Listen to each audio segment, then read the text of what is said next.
கார்த்திக் தீபா சீரியல்ல ஒரு குட்டி ப்ரோமோ வந்திருக்குது. என்ன நடக்க போகுதுன்னு பார்க்கலாம். வாங்க வீடியோக்குள்ள போலாம். கார்த்தி ரேவதி 2 பேரும் இருக்கும்போது சுவாதியை கூப்பிட்டு ரேவதி கேக்குறாங்க, ஏன் சுவாதி நீ ஏன் இதை பண்ண மாட்டேன்னு கேக்குறாங்க. எனக்கு பிடிக்கும் ஆனா வேண்டாம். சுவாதி பாரதியே ஒரு லட்சியமா எடுத்துக்கிட்டு எத்தனை பெண்கள் இதுல முன்னாடி வந்து நிக்கிறாங்க தெரியுமா? அவ்வளவு திறமை இருக்கிற நீ ஏன் வேண்டான்னு சொல்றேங்கிறாங்க ரேவதி. கிட்ட எதிர்பார்க்கற அளவுக்கு திறமை இருக்கு, நீ கண்டிப்பா இதுல பாடலாம், தைரியமா பாடுங்கிறாங்க ரேவதி. அது ஒன்றும் பிரச்சனை இல்லை, இருந்தாலும் கொஞ்சம் தயக்கமா இருக்குங்கிறாங்க. ஏன் சுவாதி, என்ன காரணம்? நீங்க நினைக்கிறதெல்லாம் சரிதான், ஆனா நான் பாடுறது அம்மாவுக்கு பிடிக்காதே.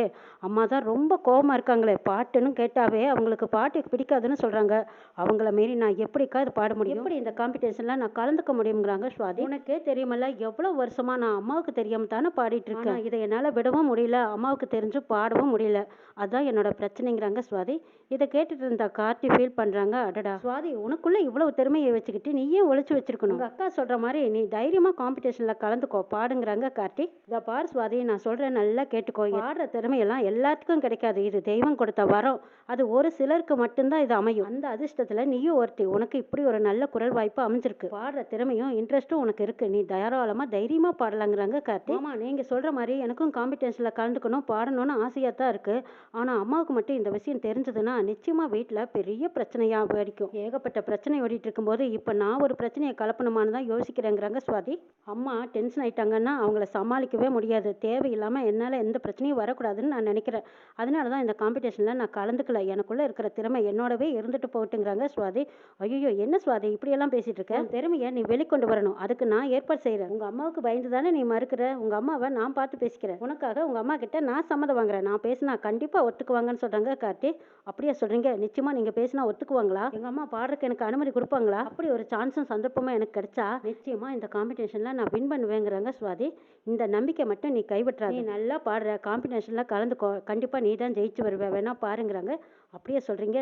சரி, நீங்க சொன்னதுக்காகவே நான் இந்த போட்டியில கண்டிப்பா கலந்து ஜெயிச்சு வருவேங்கிறாங்க சுவாதி. அட்வான்ஸ் வாழ்த்துக்கள், நீ தான் ஜெயிக்க போற, நம்பிக்கையோட நீ போய் பாடுங்கிறாங்க ரேவதி. நீங்க மேல வச்சிருக்கிற நம்பிக்கையும் ஆசையும் நான் நிறைவேற்றுவேன் பாருங்கிறாங்க சுவாதி. சரி சுவாதி, நீ போட்டியில கலந்துக்கோ, பிராக்டிஸ் பண்ணியா அப்படின்னு ரேவதி சொல்லி அனுப்புறாங்க. சுவாதியும் சந்தோஷமா சரின்னு கண்டு போறாங்க. ரேவதி கார்த்திகிட்ட தேங்க்ஸ் சொல்றாங்க. எதுக்கு தேங்க்ஸ் சொல்ற ரேவதின்னு கேட்கும். தங்கச்சியும் இந்த போட்டியில கலந்துக்கிறதுக்கு ஊக்கம் கொடுத்தீங்கல்ல, அதுக்காக. இவ்வளவு நாளா அவளோட திறமையை ஒழிச்சு வச்சுட்டு பயந்துட்டு இருந்தா, அதுக்காக நீங்க நம்பிக்கையோட அவளுக்கு நீங்க சப்போர்ட் பண்றீங்கல்ல, அதுக்காகத்தான் நான் நன்றி சொன்னேங்கிறாங்க ரேவதி. அதனால என்ன, உண்மையிலுமே அவளுக்கு திறமை இருக்கு. இந்த மாதிரி எல்லாம் திறமை 100ல் ஒருத்தருக்கு தான் கிடைக்கும், எல்லாத்துக்கும் இப்படி ஒரு அரிய வாய்ப்பு கிடைக்காது. சுவாதிக்கு இருக்கிற திறமையை நம்ம வெளிக்கொண்டு வரணும். அத்தை வேணா புரிஞ்சுக்காம இருக்கலாம், ஆனா அவங்க கிட்ட எடுத்து சொன்னா நிச்சயமா புரிஞ்சுக்குவாங்க. அவளோட திறமை அவளோடவே முடங்கிடக்கூடாது, அதை வெளிக்கொண்டு வரணும்னு தான் என்னோட ஆசை. தான் நான் அத்தை கிட்ட பேசுறேன்னு சொல்லியிருக்கேன், வேற எந்த காரணமும் கிடையாதுங்கிறாங்க. அம்மா நீ சொன்னா கேட்பாங்கன்னு தெரியும், ஆனா சுவாதி விஷயத்துல கேட்பாங்களான்னு தான் எனக்கு சந்தேகமா இருக்குதுங்கிறாங்க ரேவதி. நம்பிக்கையோட இரு ரேவதி, நிச்சயமா சுவாதி போட்டியில கலந்துக்குவா, அவ தான் ஜெயிக்க போறா. அவளோட பாட்டை நான் ஏற்கனவே கேட்டிருக்கேன், அவ எதிர்காலத்துல பெரிய ஆளா வரதுக்கான வாய்ப்பெல்லாம் இருக்குங்கிறாங்க கார்த்தி.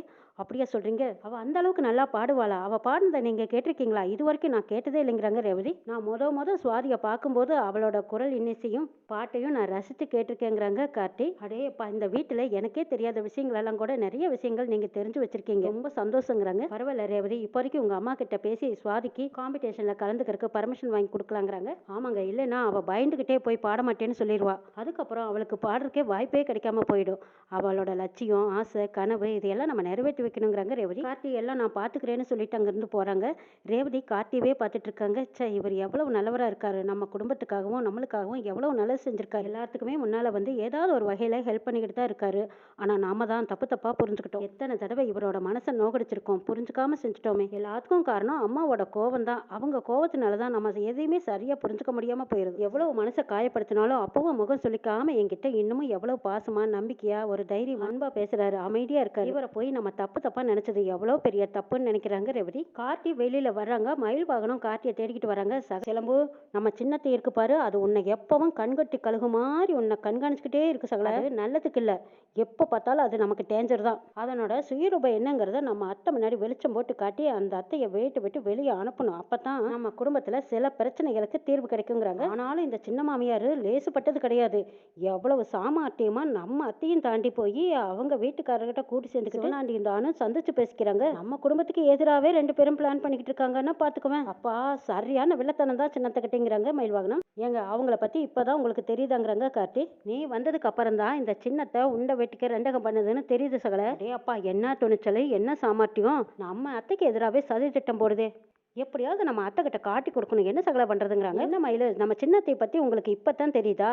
பெரியத்துக்கிட்ட இருக்கிற நல்ல குணம் அவங்க கிட்ட ஒரு துளி கூட கிடையாது. சிவனாண்டியும் சிவனாண்டியோட சித்தப்பா முத்துவேலும் தனியா நின்னு பேசிட்டு இருக்காங்க. இதா பாரு மவனே, நம்ம கும்பாபிஷேகத்துக்குள்ளயா இந்த சாமுண்டீஸ்வரியோட குடும்பத்தை அழிச்சாகணும். அவங்க அம்மாவை அப்பவே ஒரு பெரிய சதித்திட்டம் போட்டு அவளை திருட்டு பள்ளியில சிக்க வச்சு அவளையும் கொன்னது நான் தான். இந்த தடவை என் கையால சாமுண்டீஸ்வரியும் சாகணும். அதுக்கு என்ன பிளான் வேணாலும் பண்ணலாம். நான் உனக்கு சப்போர்ட்டா இருக்கேன். சொல்லு என்ன செய்யலான்னு ரெண்டு பேரும் பிளான் பண்றாங்க. இதை பார்த்துப்பா, சாமுண்டீஸ்வரி குடும்பத்தை அழிக்கணுங்கிறதுக்காகத்தான் நான் என் பொண்டாட்டியை விட்டு பிரிஞ்சு இவ்வளவு நாளா காத்திருக்கேன். எங்க அப்பாவை கொன்னதும் சாமுண்டீஸ்வரி தான். எங்க அம்மாவோட ஆத்திரமும் என்னோட ஆத்திரமும் இன்னும் அடங்காம தான் இருக்கு. இந்த சாமுண்டீஸ்வரியை வெட்டி சாச்சா எங்க அம்மா சந்தோஷப்படு, எங்க அப்பா ஆத்மா சாந்தி அடைங்கிறாங்க சிவனாண்டி. இதா பாருப்பா சிவனாண்டி, சந்திரா நம்ம வீட்டு புள்ள. என்னதான் இருந்தாலும் அவ அந்த அரண்மனையில இருக்கிறது தான் நமக்கு நல்லது. அப்பப்ப அங்க என்ன நடக்குது ஏது நடக்குதுன்னு நாம தெரிஞ்சுக்கிட்டா தான் அதுக்கேற்ற மாதிரி பிளான் பண்ண முடியும். அவன் அங்க இருக்காருன்னு வருத்தப்படாத. நீங்க ரெண்டு பேரும் சேர்ந்து வாழணும்னா சாமுண்டீஸ்வரி குடும்பம் அழியணும்பாங்கிறாங்க. அதுக்கு முன்னாடி அந்த சாமுண்டீஸ்வரிக்கு மாப்பிள்ளையா வந்திருக்கான் ராஜா சேதுபதியோட பேரை அவனை அழிக்கணும்பாங்கிறாங்க முத்துவேலு. ஆமா சித்தப்பா, அவன் இருக்கிறதுனாலதான் நம்மளால சாமுண்டீஸ்வரி குடும்பத்தையே நெருங்க முடியல. அவனை அழிச்சோம்னாவே சாமுண்டீஸ்வரி குடும்பத்தை அழிச்ச மாதிரிங்கிறாங்க. நீ ஒன்னும் கவலைப்படாத மகனே, நான் வந்துட்டனால நான் பாத்துக்கிறேங்கிறாங்க முத்துவேலு. கார்த்தி இவங்களை எப்படி தெரிக்க விடுறாங்கன்னு நாளை பார்க்கலாம்.